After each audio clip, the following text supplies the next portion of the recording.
تا حالا فکر کردین واقعاً توی یه گیلاس شراب چه خبره؟ این فقط یه نوشیدنی ساده نیست، یه دنیای کامل از فلسفه پشتشه. امروز می‌خوایم دقیقاً همین موضوع رو با هم باز کنیم و ببینیم داستان از چه قراره. خب بذاریم با یه بحث خیلی آشنا شروع کنیم. یه بحثی که احتمالاً هممون یه بار با دوستامون داشتیم.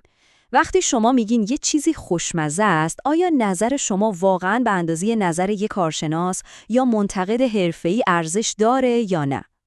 این سوال دقیقاً میزنه به قلب ماجرا. یعنی طعم یه چیز کاملاً شخصیه، کاملاً ذهنیه و فقط تو سر ما اتفاق میفته، یا نه یه کیفیت واقعی، یه حقیقت عینی اون بیرون وجود داره که ما باید کشفش کنیم. یه جورایی یه طعم درست و غلط وجود داره. خب، فیلسوفای مثل بری اسمیت یه جواب خیلی جالب به این سوال میدن. اونا میگن جواب هیچ کدوم از این دوتا نیست. طعم نه کاملاً تو ذهن ماست، نه کاملاً توی خود شراب، بلکه یه چیزیه که بین این دوتا شکل میگیره. یه جور رابطه، یه رابطه پویا. یعنی بهتره اینجوری بهش نگاه کنیم. طعم یه چیز ثابت نیست، بلکه یه تعامله. یه رابطه بین شما به عنوان کسی که میچشه و اون شرابی که چشیده میشه. و جالبه که هر دو طرف توی این رابطه نقشی حیاتی و اساسی دارن. و یه مثال خیلی ساده و عالی که نشون میده این رابطه چقدر میتونه شکننده باشه، فکر کنین همین الان دندوناتونو با یه خمیر دندون تند نعنایی مسواک زدین. حالا یه جرعه شراب بنوشین. چی میشه؟ طعمش کلاً یه چیز دیگه است، درسته؟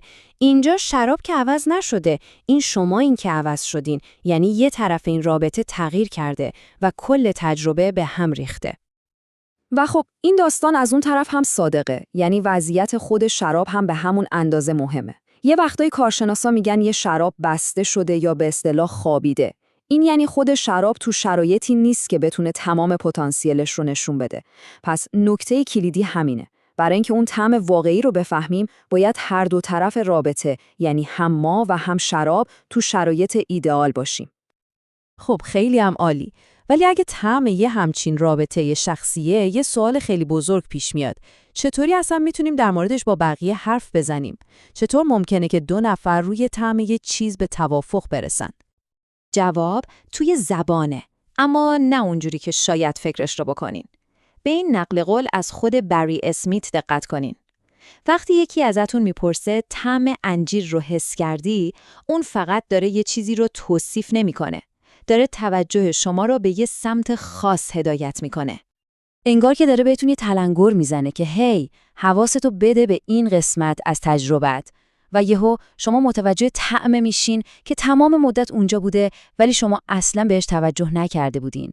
پس زبان اینجا صرفاً طعم رو توصیف نمیکنه، بلکه توجه شما رو به سمتش هدایت میکنه. و خب کارشناسا این رو یه مرحله بالاتر میبرن. اونا فقط از طعم‌های ساده مثل انجیر و گیلاس حرف نمیزنن. اونها از کلماتی مثل ظرافت، هماهنگی یا مهارت استفاده میکنن تا در مورد کیفیت کلی و ساختار اون نوشیدنی صحبت کنن. این زبان مشترک در واقع مثل یه پل عمل میکنه. پلی که تجربه کاملا شخصی و درونی ما رو به یه دنیای مشترک و قابل فهم برای بقیه وصل میکنه. و این ما رو میرسونه به یه سوال جالب دیگه. اصلا چرا ما آدم‌ها به سمت چیزهای پیچیده کشیده میشیم؟ چرا خیلیا یه شراب پیچیده و شاید گرون قیمت رو به یه نوشیدنی ساده ترجیح میدن؟ مگه هر دو لذت بخش نیستن؟ خب جوابش توی طبیعت کنجکاو ما آدم هاست. این نقل قول از هیو جانسن رو خیلی دوست دارم که میگه همیشه شرابی رو ترجیح میده که حرف بیشتری برای گفتن داشته باشه. ما خیلی زود از تکرار خسته میشیم. انگار تو ذات ماست که دنبال چیزهای جدید و تفاوت‌ها بگردیم. خیلی ساده است. به هر نوشیدنی ساده و شیرینی فکر کنین. جرعه اولش فوق‌العاده است، نه؟ خیلی لذت بخشه. اما جرعه پنجم چی؟ جرعه دهم. دیگه کم کم حواستون خسته میشه و اون لذت اولیه از بین میره. دلیلش اینه که ما انسان‌ها ذاتاً دنبال تمایز و تفاوتیم. مغز ما برای تشخیص تفاوت‌ها ساخته شده و یه شراب پیچیده دقیقاً همین کارو میکنه. با هر جرعه چیز جدیدی برای کشف کردن جلوی روی شما میذاره و نمیذاره خسته بشین. پس لذتی که از یه شراب پیچیده میبریم یه لذت منفعلانه نیست. فقط این نیست که طعم به زبونمون بخوره و تمام. بخش بزرگی از این لذت توی خود عمل به کار گرفتن ذائقه است. لذت تشخیص دادن اون تفاوت‌های ظریف و درک کردن پیچیدگی‌ها. یه جورایی لذت حل کردن یه معماست. اما داستان اینجا هم تموم نمیشه. یه لایه عمیق‌تر هم وجود داره. شاید بشه گفت مهمترین لایه ماجرا. وقتی یه شراب واقعاً عالی می نوشید، شما فقط یه نوشیدنی نمی نوشید. شما دارید قطعه‌ای از تاریخ رو می نوشید. به تفاوت بین یه شراب خیلی ارزون و یه شراب خیلی گرون فکر کنین. تو اون ارزونه تمرکز روی اثره. یه نوشیدنی ساده و لذت بخشه. همین. اما اون گرونه، اون یه داستان دیگه است. اون فقط یه نوشیدنی نیست، بلکه یه شیء هنرمندانه است. یه اثر دستسازه. اینجا تمرکز از اثر میره روی تجربه. وقتی شما در یه بطری از یه سال خاص، مثلا فرض کنیم سال 1945 رو باز میکنین، شما فقط در یه نوشیدنی رو باز نمیکنین. شما دارید یه کپسول زمان رو باز میکنین. فکرش رو بکنین.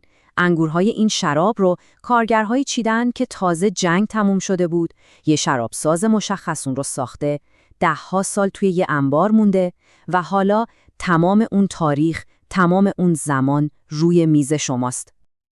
دقیقاً همونطور که بری اسمیت میگه، شما دارید چیزی از تاریخ رو میچشید. از کار و زحمت اون آدم‌ها، از سنتشون، از فرهنگشون. این یه ارتباط مستقیمه، یه ارتباط با آدم‌ها، با اون مکان و با اون لحظه خاص از زمان که این نوشیدنی رو به وجود آورده. و دقیقاً همینه که شراب رو از یه نوشیدنی ساده به چیزی خیلی بزرگتر تبدیل میکنه، به یه ظرف برای حمل فرهنگ. و خب این یه ارتباطه که شما هیچ وقت نمیتونین از یه لیوان آب پرتقال هر چقدر که خوشمزه باشه به دست بیارین. پس دفعه بعدی که یک گیلاس نوشیدنی دستتون میگیرین، یه لحظه مکث کنین. از خودتون بپرسین من واقعاً دارم چه چیزی رو میچشم؟ فراتر از طعم‌های ساده، چه داستان‌هایی، چه تاریخی و چه فرهنگی توی این گیلاس پنهان شده؟